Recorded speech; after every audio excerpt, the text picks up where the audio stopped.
वास्तविक नियंत्रण रेखा पर भारत और चीन के बीच तनाव बरकरार है, जिसे कम करने के लिए दोनों देशों के बीच कोशिशें भी जारी हैं। सूत्रों के मुताबिक मंगलवार को दोनों देशों के बीच तीसरे दौर की कमांडर स्तर की बातचीत होगी।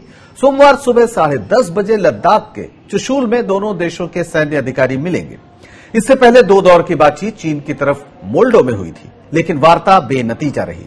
आपको बता दें कि गलवान घाटी में 15 जून की रात हुई खूनी झड़प में 20 जवान शहीद हुए थे, जिनमें भारतीय सेना के कर्नल भी थे, संतोष बाबू, जिसके बाद दोनों देशों के बीच तनाव बना हुआ है। कपिल काक जुड़ गए हमारे साथ, रक्षा विशेषज्ञ और पूर्व एयर वाइस मार्शल। कपिल काक साहब, अभी 2 दौर की बातचीत जो मोल्डो में हुई वो असफल हो गई है और अब चुशूल में बातचीत होने जा रही है। आपको क्या उम्मीद है इस बातचीत को लेकर? जी, मैं तो कोई उम्मीद नहीं रख रहा हूं, क्योंकि पहले भी जैसे आपने कहा जो कुछ बातचीत हुई तो फौज कमांडर की बात थी, फौजी कमांडर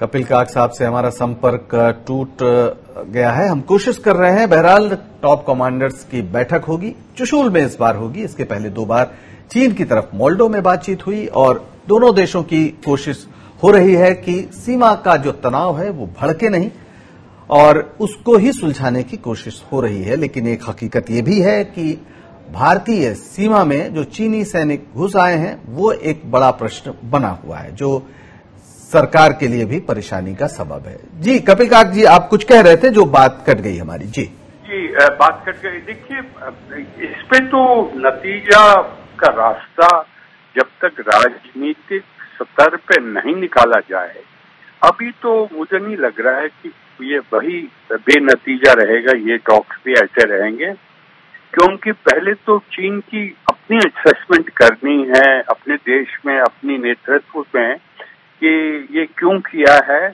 अगर किया है तो इसका आउटकम क्या था उनका, क्या नतीजा क्या ढूंढ रहे थे।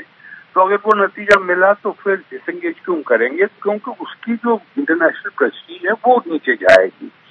तीसरी बात है कि अब ये जान गए हैं कि हिंदुस्तान में जवानों के मरने के बाद, शहीद होने के बाद, सारा भारत एक तरीके से नफरत भरा हुआ है पाकिस्तान, चीन के बारे में। बहुत नाराजगी है, नफरत है।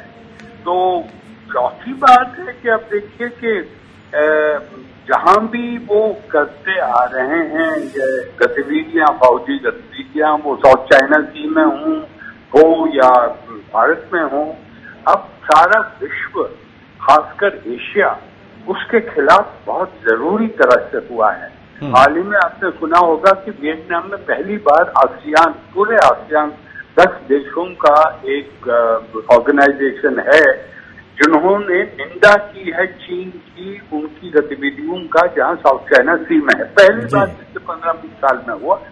हाँ, वो जनरली बोल देते थे, मगर इस बार चीन का नाम लेके बोला है कि आप ये क्या कर रहे हैं। तो मुझे 3 रास्ते नजर आते हैं। जैसे मैंने पहले आपसे बात में कहा था कि हमें कोई किसी काम की बातें करना या बयानबाजी करना इस वक्त और जब तक कि आगे नहीं बढ़ेगा, बिल्कुल बेबुनियादी है, करना नहीं है।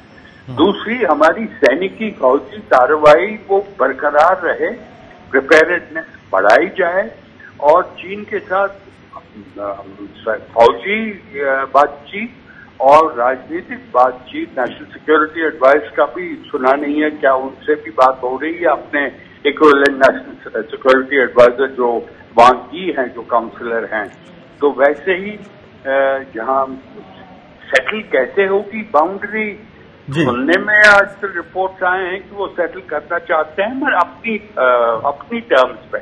तो वो कहेंगे कि वो कहाँ होगी बाउंड्री। कपिल काक साहब, एक छोटा सा सवाल और छोटी सी टिप्पणी आपसे और चाहेंगे। अभी जो पूर्व एनएसए हैं, उनका एक आर्टिकल द हिंदू में छपा है, जिसमें उन्होंने कहा है, जो नारायणन साहब हैं, उनका जो आर्टिकल है, जिसमें उन्होंने कहा है कि चूंकि हमारा पूरा जो तंत्र था पहले, उसकी जगह अब कूटनीति की जगह या कूटनीतिक तंत्र को अलग करके एक जो खास तरह की समिट डिप्लोमेसी शुरू हुई है, उसकी वजह से हम कई स्तरों पर चूक रहे हैं और हमारी एक खुफिया असफलता भी नजर आ रही है। आप इससे कितना सहमत हैं?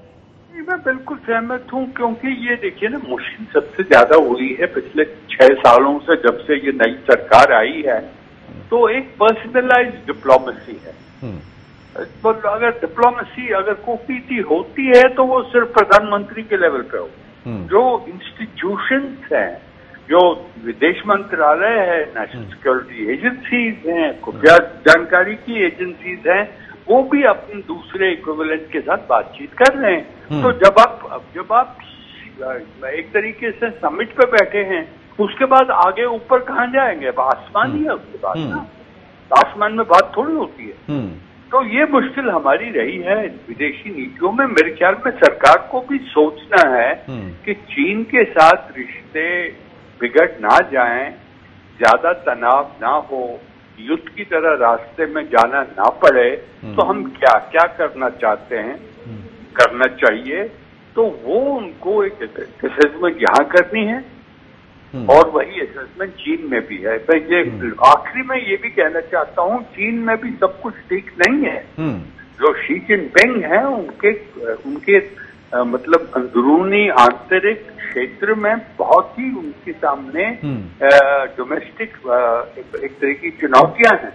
कुछ लोग हैं वो पूछ रहे हैं सवाल, प्रश्न पूछ रहे हैं उनसे कि आपने ये कोविड-19 के खिलाफ कार्रवाई ठीक से क्यों नहीं की? हम सारे विश्व में क्यों दुश्मन बन गए सारे विश्व के? तो आप क्यों हैं यहाँ पे? हम कोई और भी आ सकता है। बिल्कुल, यानी तो चीन एक आंतरिक अपनी समस्याओं से जूझ रहा और अंतर्राष्ट्रीय स्तर पर उसकी छवि भी बिगड़ी हुई है और ऐसे में उसका जो आक्रामक रवैया है उसकी एक वजह समझी जा सकती है। आपका बहुत बहुत शुक्रिया कपिल काक साहब, खास तौर पर हमें यह भी बताने के लिए जब शिखर ही हस्तक्षेप करेगा तो फिर उसके बाद क्या होगा। इसलिए शिखर का मसला, समिट्स का मसला कूटनीति में बहुत बाद की चीज है। बहुत शुक्रिया आपका।